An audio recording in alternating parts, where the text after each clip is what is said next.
গাঁৱে গাঁৱে এইটো ওলাইছে আগতে আছিলে জে মানে কি জল জীৱন মিছন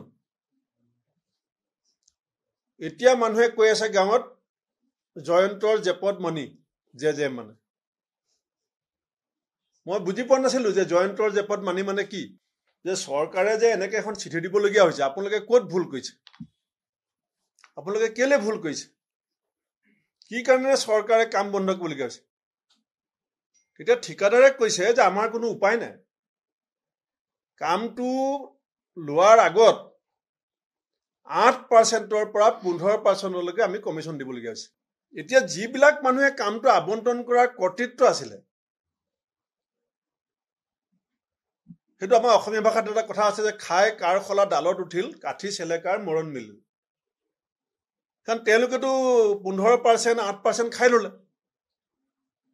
এতিয়া ঠিকাদাৰে সেই 8%ৰ পৰা 15% পইচাখিনিক এডজাষ্ট কৰিবলৈ যাওঁতে কোৱালিটি কোৱান্টিটি সবতে কম্প্ৰমাইজ হ'ল আৰু চৰকাৰে নিজেই কৈছে যে ইনস্পেকশ্যন পাৰ্টিটো কম্প্ৰমাইজ কৰিলে গতিকে এটা ঘৰ ঘৰ মে যি জলৰ কথা আছিলে এতিয়া এইটো ইলেকশ্যনৰ সময়ত আপোনালোকক মই দেখাই দিম তথ্যভিত্তিক দেখাই দিম ঘৰ ঘৰ মে নল থাকিব নলৰো কোৱালিটি কথা আছে ইয়াত সেইকাৰণে আমি অসম প্ৰদেশ কংগ্ৰেছ কমিটিয়ে মই মুখ্যমন্ত্ৰী ডাঙৰীয়াক আহ্বান জনাইছো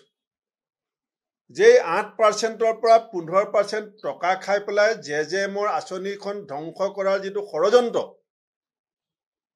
তাত যদি আপুনি জড়িত নাই এই টকাৰ অংশ যদি মুখ্যমন্ত্ৰী ডাঙৰীয়াৰ হাতত লগা নাই মই আপোনাক এই গোটেই হাজাৰ হাজাৰ কোটি টকাৰ এই কামটোত সিবিআই এনকোয়াৰি দিবৰ কাৰণে দাবী জনাইছো যে কোনো খবৰেৰ জন্য যোগাযোগ কৰুন 7099017330 এবং 7099017110 নম্বৰে।